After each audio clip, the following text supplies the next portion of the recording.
Romanos 8, versículo 18. Aleluia. Louvado seja Deus. Podemos ler, irmãos? Porque para mim, tenho por certo que as aflições deste tempo presente não são para comparar com a glória que em nós há de ser revelada. Próximo versículo. Porque a ardente expectação da criatura espera a manifestação dos filhos de Deus. Porque a criação ficou sujeita à vaidade, não por sua vontade, mas por causa do que a sujeitou, na esperança de que também a mesma criatura será libertada da servidão da corrupção para a liberdade da glória dos filhos de Deus. Porque sabemos que toda a criação geme e está juntamente com dores de parto até agora. E não só ela, mas nós mesmos, que temos as primícias do Espírito, também gememos em nós mesmos, esperando a adoção, a saber, a redenção do nosso corpo. Porque em esperança somos salvos. Ora, a esperança que se vê não é esperança, porque o que alguém vê, como o esperará? Mas, se esperamos o que não vemos, com paciência o esperamos.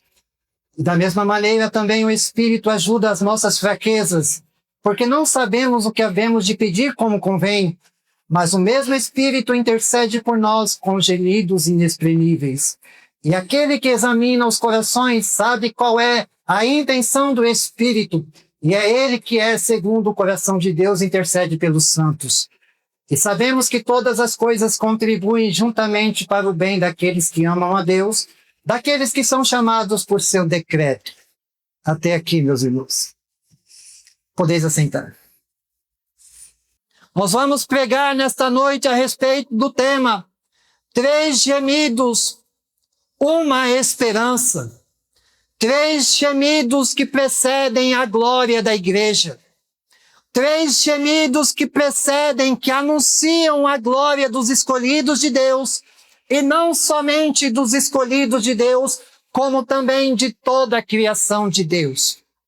Porque a ardente expectação, versículo 19 de Romanos 8 diz, porque a ardente expectação da criatura espera a manifestação dos filhos de Deus.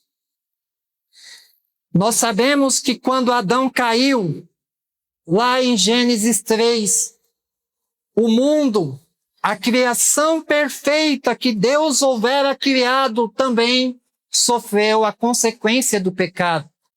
O homem teve que, do seu trabalho, do seu suor, teve que ganhar o seu sustento através do seu trabalho.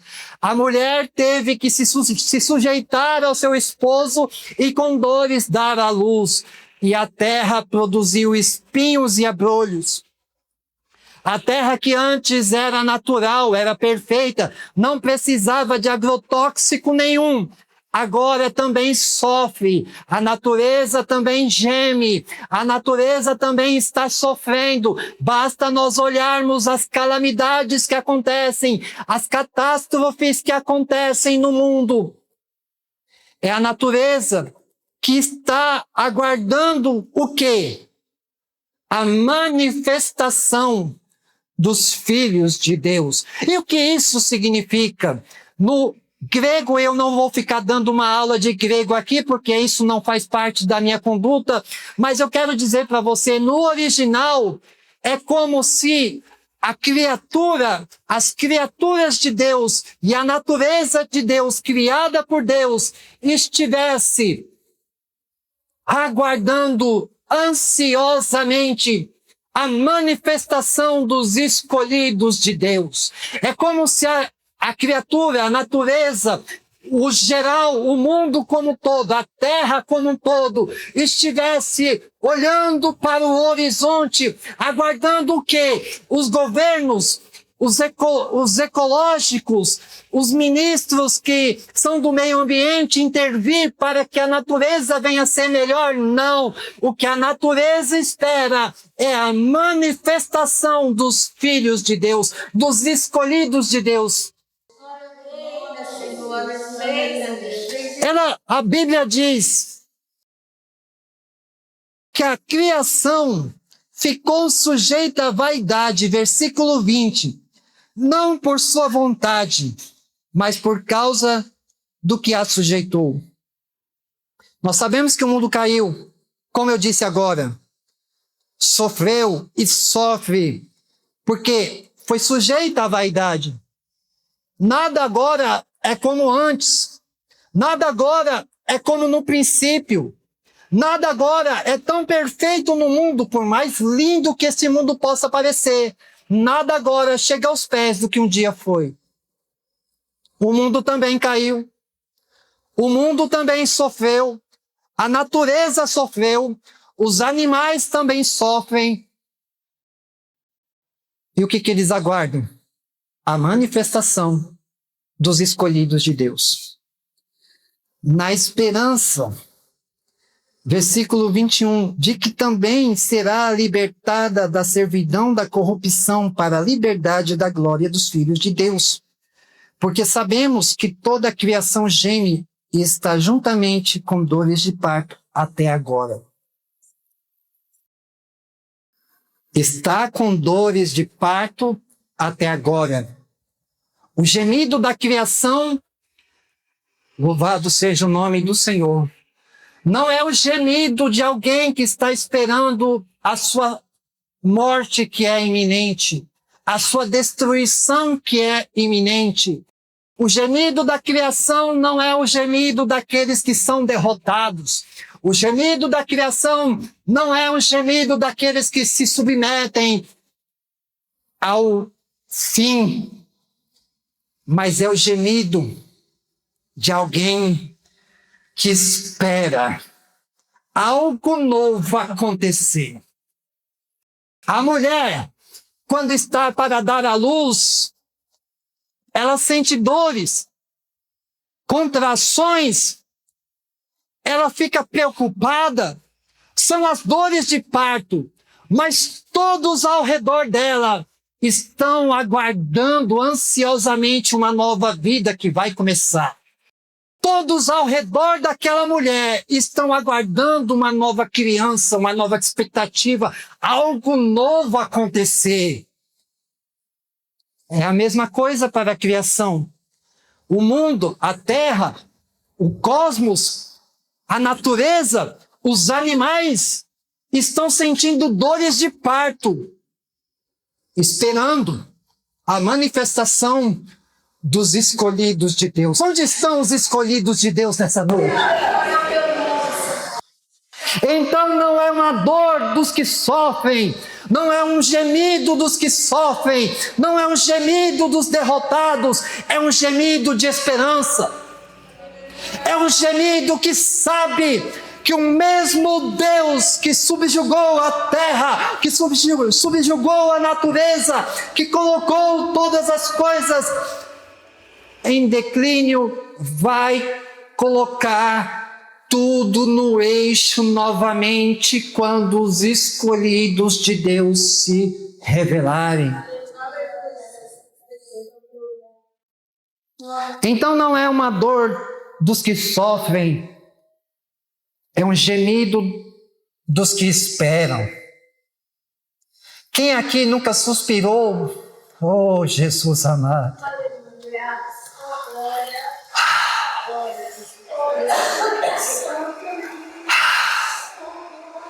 Na expectativa de algo que vai acontecer.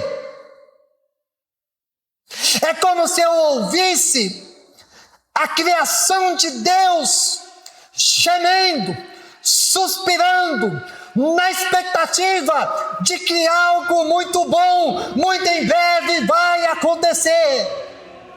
Muito em breve vai sair uma notícia que um povo desapareceu, era um povo escolhido por Deus, era um povo consagrado por Deus, era um povo santo, remido e de boas obras. É esse povo que a natureza aguarda, é esse povo que a natureza anseia, é por esse povo que a natureza suspira.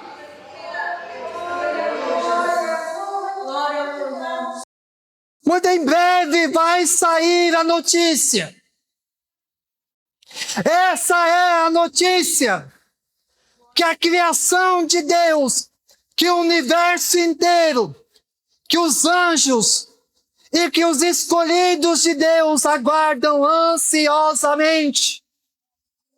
Jesus vindo nas nuvens, estas mesmas nuvens que hoje choram, estas mesmas nuvens que hoje têm trovões, têm relâmpagos, acontecem catástrofes, um dia vai carregar de Canadá, o exército do Deus Todo-Poderoso sobre ela. São esses os escolhidos que hão de se manifestar.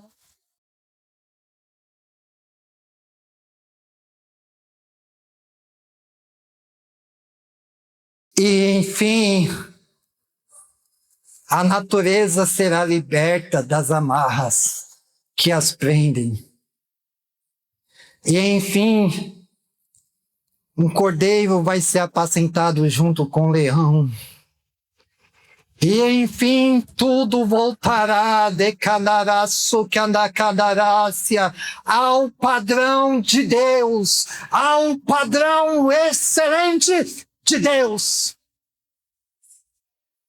A criança vai tocar numa áspide, numa cobra, e não vai mais acontecer nada com ela, porque tudo estará restaurado, porque os filhos de Deus já se manifestaram. Aleluia, Jesus.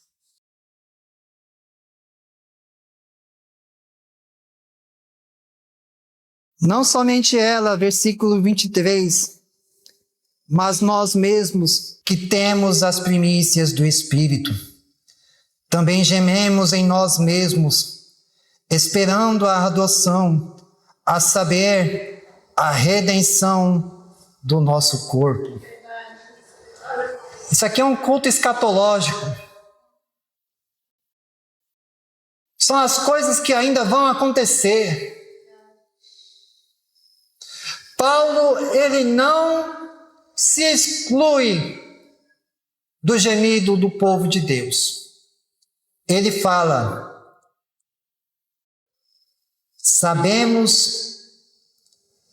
versículo 23, não somente ela, mas nós mesmos, que temos as primícias do Espírito, também gememos em nós mesmos. Nós mesmos, que temos as primícias do Espírito, também gememos em nós mesmos. Quando Paulo diz que nós mesmos, que temos as primícias do Espírito, gememos, o que ele está dizendo com primícias do Espírito?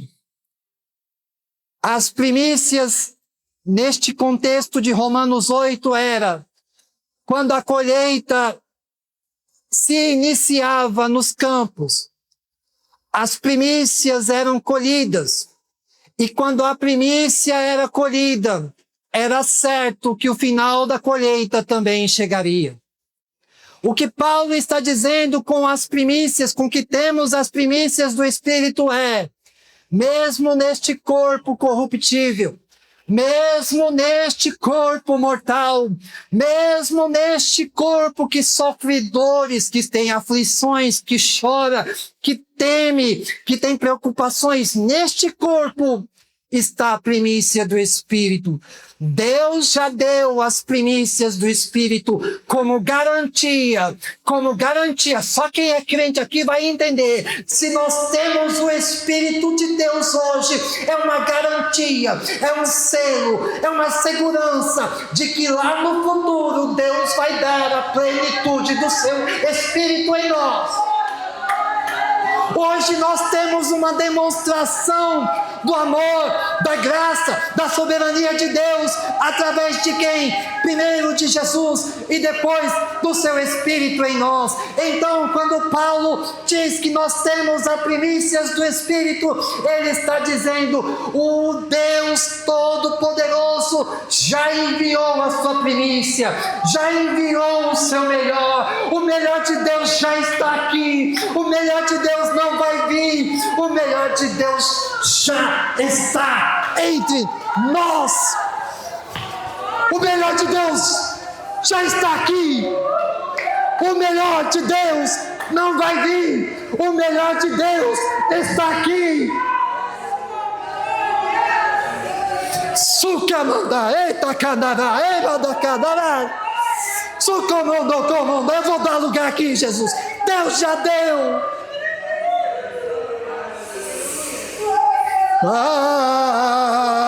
Ele está aqui. As primícias do Espírito de Deus. É Ele que tu comando Canadá. Tu comando Canadá. Ele que está fazendo isso aqui. Adacadarabás. Pode ficar tranquilo. Pode ficar tranquila. Nós já temos o selo. Nós já temos o selo do Espírito.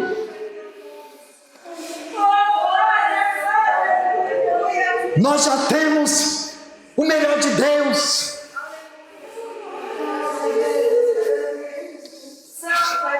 Essa é a garantia da nossa redenção. Essa é a garantia da sua e da nossa redenção. Deus já deu. Está acessível a todo aquele que crê. Está acessível a todo aquele que obedecer. Está acessível a todo aquele que busca agora. Ele está aqui agora.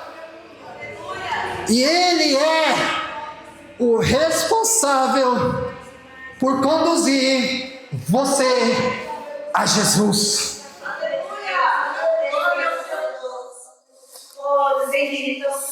Ele é quem vai apresentar a igreja a Jesus.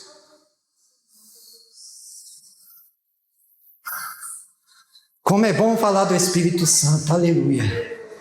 Oh, glória a Deus.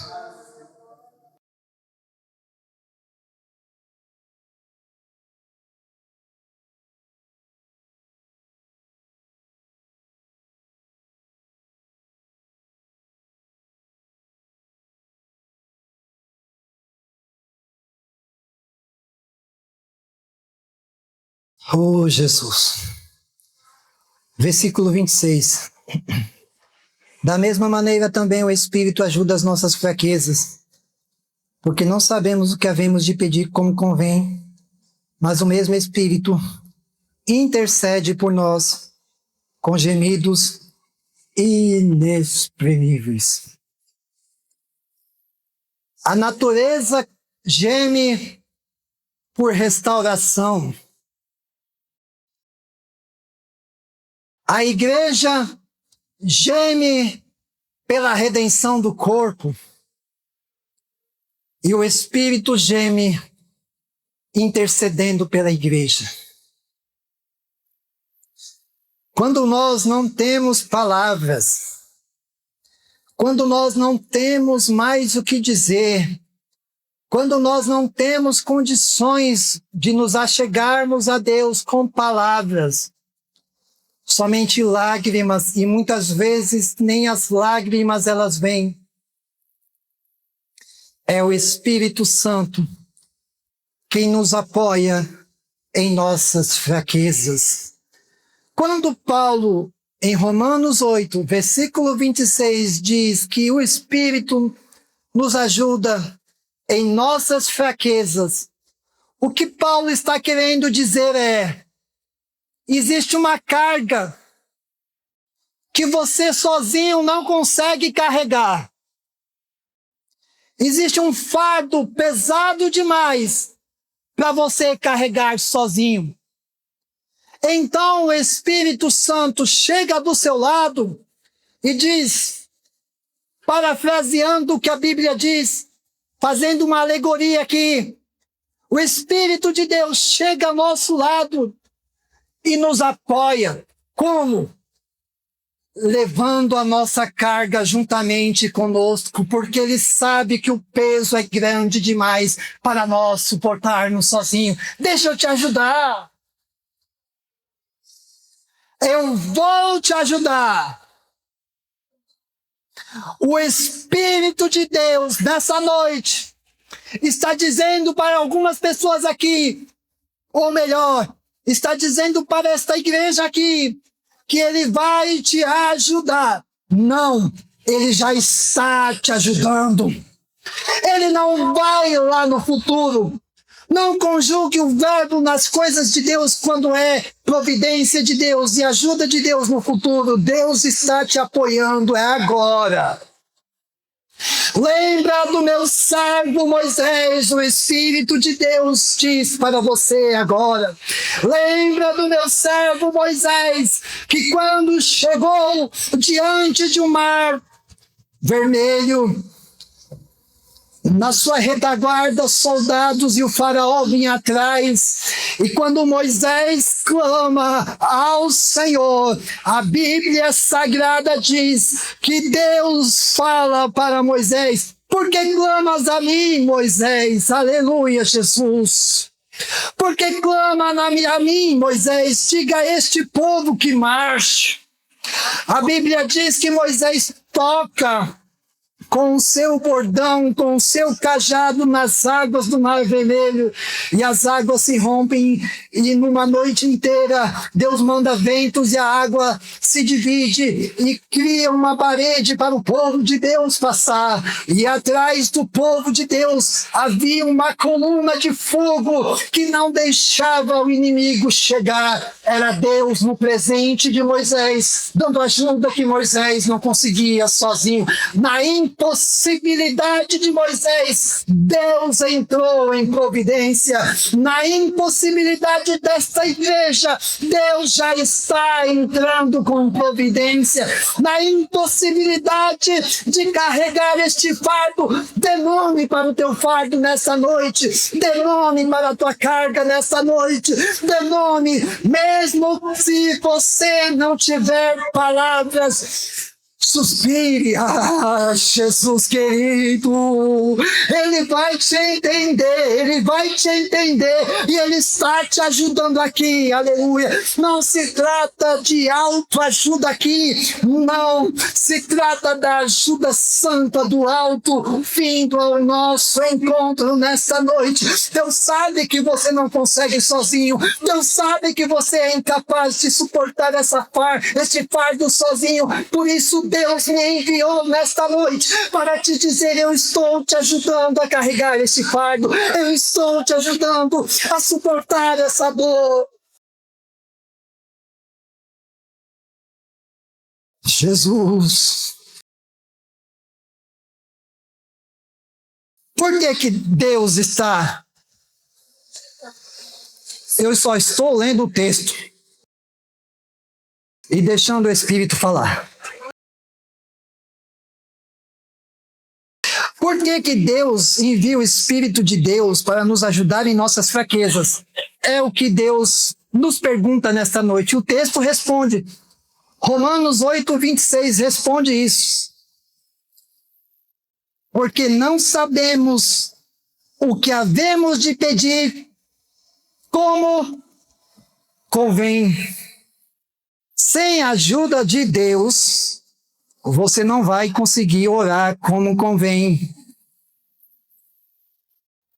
Sem o Espírito Santo de Deus, nós não sabemos orar como convém. Não existe oração forte sem a presença do Espírito Santo de Deus. Para ser forte, tem que ter a presença do Espírito Santo de Deus. Abaixa um pouquinho, por favor. Para ser forte, tem que ter a presença do Espírito de Deus, senão não é oração forte. E nós não sabemos, nem eu, nem os pastores, nem os presbíteros, nem os diáconos, nem vocês, ninguém sabe ou sabia orar como convém, sem a ajuda do próprio Espírito de Deus. Deus sabe o que nós estamos pedindo não vai ao encontro da sua vontade. Deus sabe. Ele é tão generoso, tão amoroso, que ele sabe o que você está pedindo agora não vai ao encontro da sua vontade, vai te fazer sofrer lá na frente, não convém. Mas fique tranquilo. Esta oração fraca pode se tornar forte através do Espírito Santo de Deus. Nós não sabemos, é bem verdade que nós não sabemos orar como convém. Está escrito, Romanos 8, 26. Mas o mesmo Espírito intercede por nós com gemidos inexprimíveis. É como se meu Jesus, é como se eu estivesse de joelho, estivesse pedindo uma coisa a Deus, e Deus vendo que aquilo lá não vai dar certo para mim, e o Espírito Santo, em lugar de me condenar, de me ridicularizar pela oração fraca que eu estou fazendo, ele chega perto de mim, deixa eu te apoiar aqui, eu vou levar para o Pai exatamente o que você está precisando. E com gemidos inexprimíveis, mesmo quando você, quando teu pai, quando a tua família, quando tudo parece que não dá certo, que as orações não estão passando deste teto, com a ajuda do Espírito de Deus e da sua intercessão, ela vai rompendo barreiras, ela vai quebrando barreiras, ela vai rompendo barreiras, ela vai atravessando potestades. Sai da frente porque eu tenho uma missão, e essa missão é levar o melhor pedido da minha filha, do meu filho, ao Pai que está no céu. É por isso que em Cristo nós temos acesso direto a Deus. Não se engane, sem o Espírito de Deus, nós não temos este acesso também não. Nós estamos cobertos de duas formas. Esta é a verdadeira cobertura espiritual segundo a Bíblia. A Bíblia diz que Jesus morreu, que Jesus ressuscitou, que Jesus ascendeu ao céu e que Jesus está assentado à direita de Deus, e de lá Jesus intercede por nós. Jesus está no trono e Jesus está intercedendo. Nós temos a cobertura do alto. Mas o mesmo Jesus que intercede por nós, lá da glória, disse: não vos deixarei órfãos, enviarei outro Consolador, o Espírito da verdade, ao qual o mundo não conhece.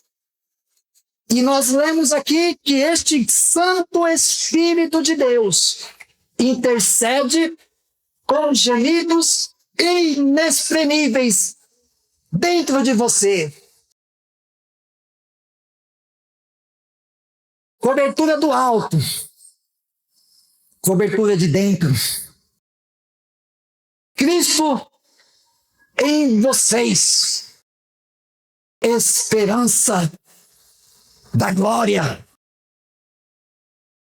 Então, esta é a verdadeira cobertura espiritual pela qual nós estamos alcançados nesta noite. Jesus lá do céu intercede por nós, assentado à destra de Deus, para que nos tornemos segundo a sua imagem, segundo a sua semelhança, para que Ele reine em nossos corações, para que o seu nome seja glorificado na nossa vida, para que a sua palavra tenha efeito na nossa vida e daqui da terra, mesmo na nossa fraqueza, mesmo nas nossas imperfeições, porque nós não sabemos orar como convém. O Espírito Santo traduz a sua oração em gemidos inexprimíveis e sobe como cheiro suave. E eu vou dizer mais: é impossível Deus rejeitar a intercessão com gemidos inexprimíveis do seu Espírito. É impossível Deus rejeitar a oração, a intercessão, o gemido do seu Espírito ao nosso favor.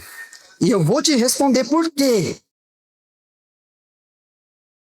Aquele que examina os corações sabe qual é a intenção do Espírito. E é Ele que, segundo Deus, intercede por vocês.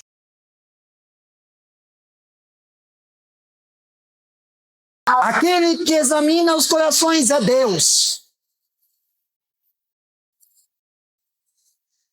Ele sabe qual é o pedido, a intenção do Espírito. Ele sabe que a intenção do Espírito é boa. Ele sabe que a intenção do Espírito é agradável, é excelente. Ele sabe que o Espírito não vai errar. Ele conhece a intenção do Espírito. É pecado pedir oração? Não, não é pecado. Pode pedir oração.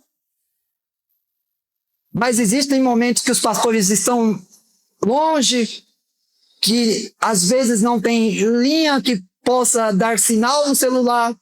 Aí você tem que recorrer ao Espírito. Mas eu não sei orar, irmão evangelista Paulo. Não tem problema. Faça do seu jeito. Geme, chora, pule se for necessário. Faça alguma coisa. O Espírito Santo vai pegar aquele gemido, vai pegar aquela lágrima, vai pegar aquela dor, vai pegar aquele sinal e vai levar como oração a Deus. Ele sabe que aquele que examina os corações, que ele sabe que o Espírito tem uma boa intenção. E é Ele que, segundo Deus, intercede pelos seus filhos. Aí Paulo, para terminar, diz aquele texto clássico que todos nós conhecemos, ou deveríamos conhecer, ou vamos conhecer ainda. Sabemos que todas as coisas contribuem juntamente para o bem daqueles que amam a Deus, daqueles que são chamados segundo o seu propósito. Todas as coisas contribuem para o nosso bem. Mas você não sabe a minha dor, mas você não sabe o meu dia a dia. Todas as coisas em Cristo e no Espírito de Deus contribuem para o progresso da igreja. Todas as coisas apontam para Cristo Jesus. É isso que o texto está dizendo. Todas as coisas apontam para uma única pessoa, para o Filho Santo de Deus, Jesus Cristo, nosso Salvador, nosso Redentor, aquele que é, aquele que era, aquele que há de vir, o Todo-Poderoso, que tem em suas mãos a chave da morte, que tem em suas mãos a chave do inferno, que diz: eu sou o Alfa, que diz: eu sou o Ômega, eu sou Jesus, estive morto, mas eis que estou vivo pelos séculos dos séculos. Em Cristo, todas as coisas, mesmo boas ou mesmo ruins, contribuem para nosso progresso, para nossa salvação. Nós estamos aqui de passagem, a nossa pátria não está firmada neste mundo corrupto, a nossa pátria não está firmada neste mundo caído. Nós esperamos a redenção deste mundo e nós esperamos o nosso Cristo, olhando para Jesus, o autor e o consumador da nossa fé. Quando você tiver um dia difícil, lembra, tudo coopera para o bem daqueles que amam a Deus. Isto está me favorecendo, não está me diminuindo. Jesus está voltando, eu tenho que estar preparado. Eu não vou reclamar, eu não vou murmurar, eu não vou pisar na bola com Deus, eu não vou pecar deliberadamente por intenção própria, não. Eu vou me consagrar, porque um dia haverá um brado no céu. Paulo! E o Paulo tem que estar preparado para ir ao encontro do Jesus Santo e Poderoso. Todas as coisas convergem para Jesus.